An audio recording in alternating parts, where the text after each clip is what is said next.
So me and old Bo are meeting my partner Matt out down in Clemson, South Carolina. We got a property that we're excited to look at. Bo, you excited to go today? Yeah.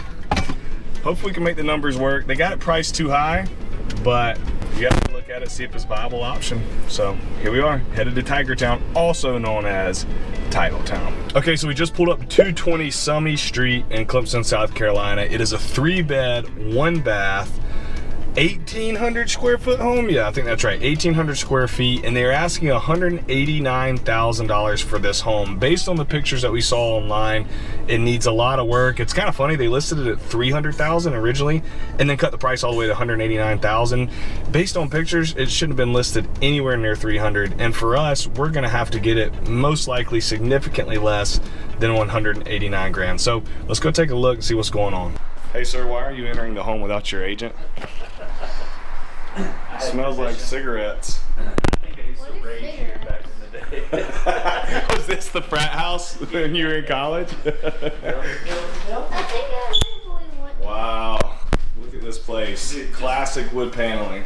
Just wait, like watch this. Every bedroom you have to walk through the bedroom to get to the next bedroom. Like, so this is bedroom 1. Okay, bedroom number 1. This is bedroom 2. And then we gotta walk through bedroom 1. There's no other way to get to bedroom 2. And then, other than going through 1. And then here is bedroom 3.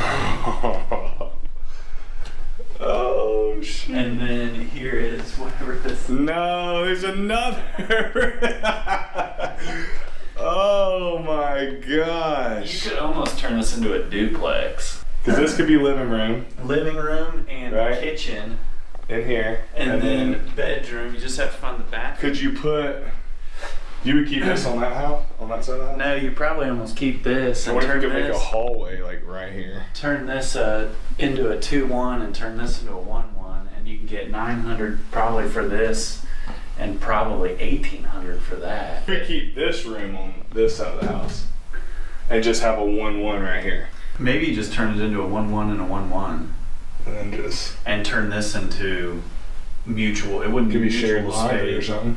but you could put a laundry room. Something. My buddy does shared laundry in his midterm rental. Yeah. And he's savage for this. Coins. You have to pay with coins. So not only do the renters have shared laundry, they have to put quarters. But then he said, I started feeling bad about it, so I leave quarters sitting there for them. I'm like, you idiot.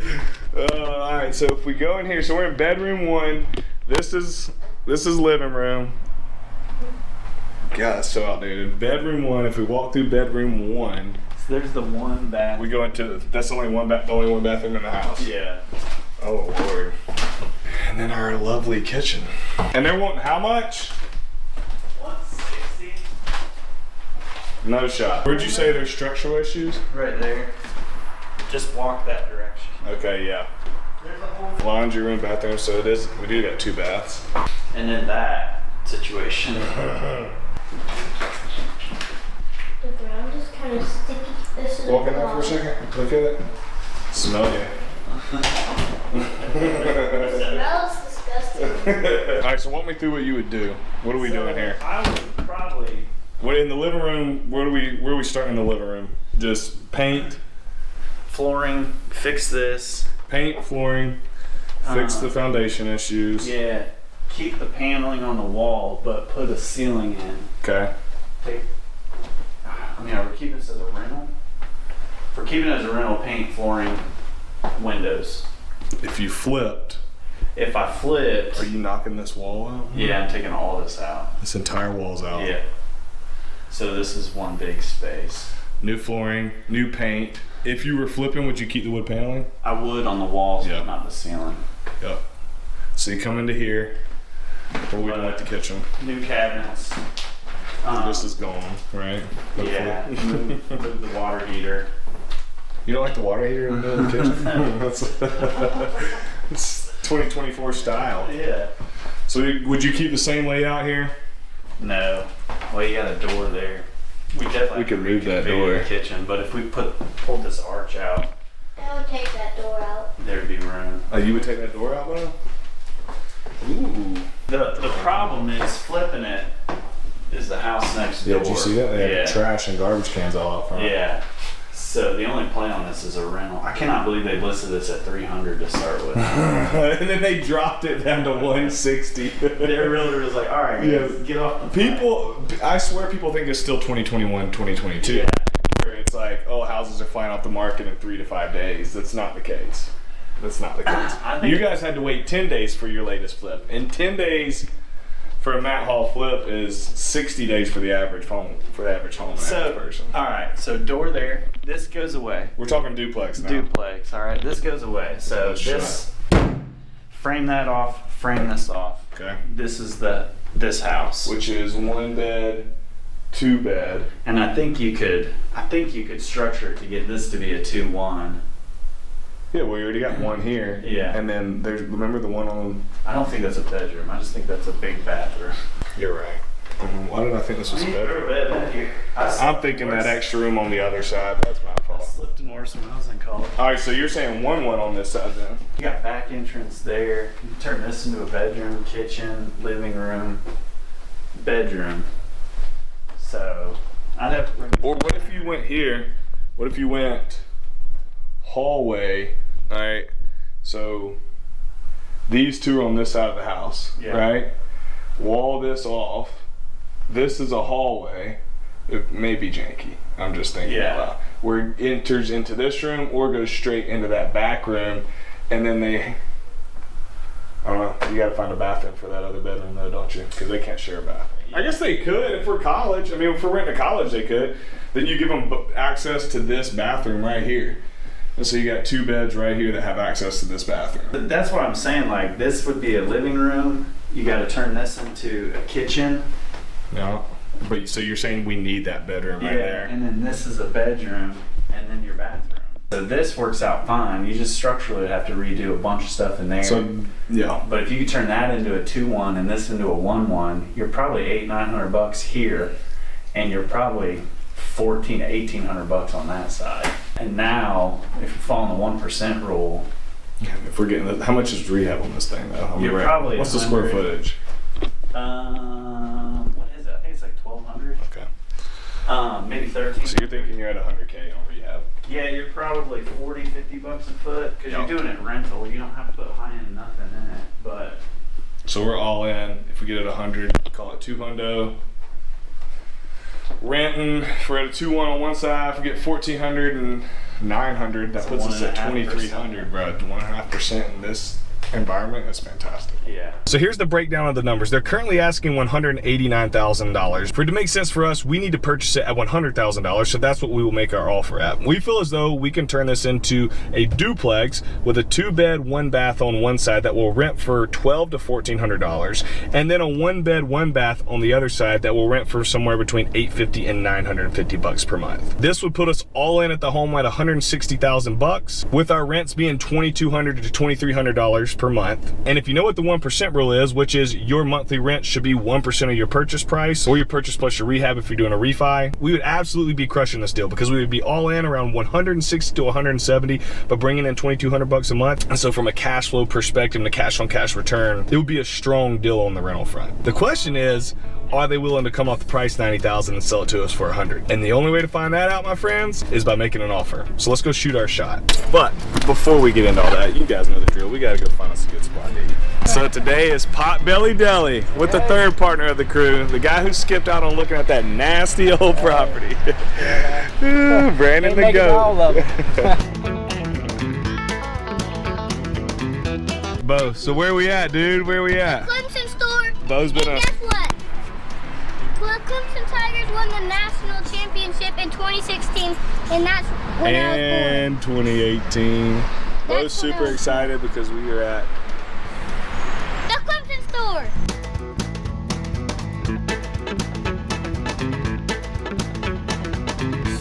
Alright, but what'd you end up getting? No, that's your. Oh, it's in here. It's in here. Baseball. No. Let's see him. Football cards. Let's see the front of them. Trevor Lawrence. Who's the other? Deshaun Watson. The 2 goats. How awesome are those cards? These are awesome. I have Trevor Lawrence. I'll show you them. Look at him. Wow. And we're about to go past the football field. So check it out.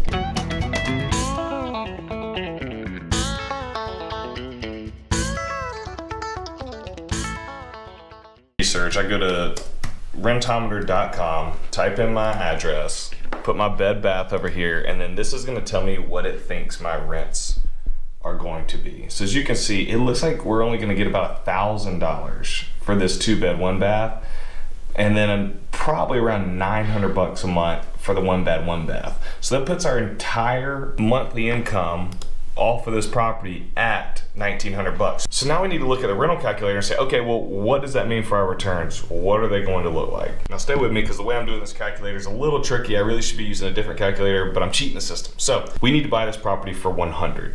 I originally said that we thought we could get into rehab at 60, but I think it's gonna take about 75K. So we would be all in at $175,000. So the way we would do this is we would purchase it cash for 100, rehab it for 75, and then we would go to a bank and do a cash out refinance, and they would give us that entire 175 back, and then we would have a loan on this property for 175,000. That's called the BRRRR method, all right?